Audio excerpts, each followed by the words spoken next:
कहानी में अब तक आपने देखा, बेताल ने अपनी 10वीं कहानी में सुनाया, मदनपुर की वैश्य कन्या मदन सेना से धर्मदत्त नामक युवक प्रेम करने लगा। वह उसे वचन देती है कि विवाह के बाद एक बार मिलेगी। विवाह के बाद पति से सच्चाई कहकर मिलने जाती है। रास्ते में एक चोर मिलता है जो उससे प्रेम करना चाहता है, लेकिन वह भी उसे वचन पर छोड़ देता है। धर्मदत्त उससे मिलकर उसे सम्मानपूर्वक विदा करता है। चोर भी उसे सम्मानपूर्वक घर छोड़ आता है।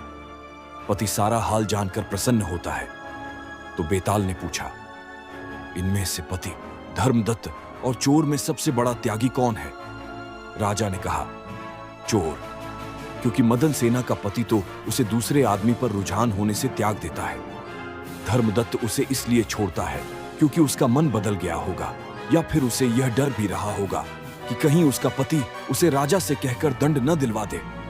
लेकिन चोर का किसी को पता न था, फिर भी उसने उसे छोड़ दिया, इसलिए वह उन दोनों से अधिक त्यागी था। बेताल बोला कि राजा, तुम्हारा उत्तर बिल्कुल सही है, लेकिन तूने बोला, इसीलिए मैं चला। और बेताल फिर पेड़ पर जा लटका और राजा फिर उसे लेकर आया। बेताल ने फिर से नई कहानी सुनाना आरंभ की।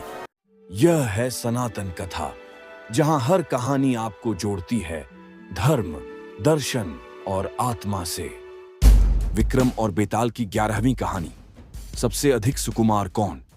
गौड़ देश में वर्धमान नाम का एक नगर था, जिसमें गुणशेखर नाम का राजा राज करता था। उसके अभयचंद्र नाम का दीवान था।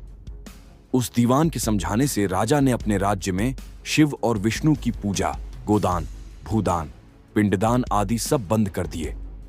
नगर में डोंडी पिटवा दी कि जो कोई ये काम करेगा उसका सब कुछ छीनकर उसे नगर से निकाल दिया जाएगा। एक दिन दीवान ने कहा, महाराज, अगर कोई किसी को दुख पहुंचाता है और उसके प्राण लेता है तो पाप से उसका जन्म मरण नहीं छूटता। वह बार बार जन्म लेता और मरता है। इसलिए मनुष्य का जन्म पाकर धर्म कार्य अधिक करना चाहिए। आदमी को हाथी से लेकर चींटी तक सबकी रक्षा करनी चाहिए। जो लोग दूसरों के दुख को नहीं समझते और उन्हें सताते हैं, उनकी इस पृथ्वी पर उम्र घटती जाती है और वे लूले लंगड़े, काने, बौने होकर जन्म लेते हैं। राजा ने कहा, ठीक है। अब दीवान जैसे कहता, राजा वैसे ही करता। दैव योग से एक दिन राजा मर गया। उसकी जगह उसका बेटा धर्मराज गद्दी पर बैठा। एक दिन उसने किसी बात पर नाराज होकर दीवान को नगर से बाहर निकलवा दिया। हमारे चैनल सनातन कथा को सब्सक्राइब करना ना भूले। कुछ दिन बाद वसंत ऋतु में राजा इंदुलेखा, तारावली और मृगांकवती, इन तीनों रानियों को लेकर बाग में गया।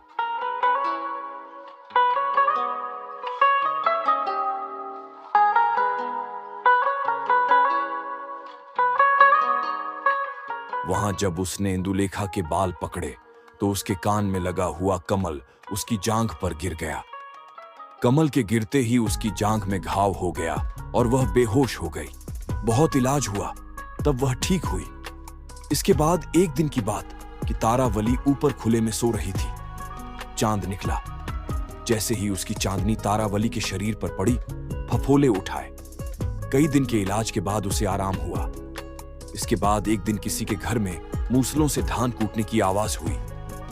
सुनते ही मृगांकवती के हाथों में छाले पड़ गए। इलाज हुआ, तब जाकर ठीक हुए।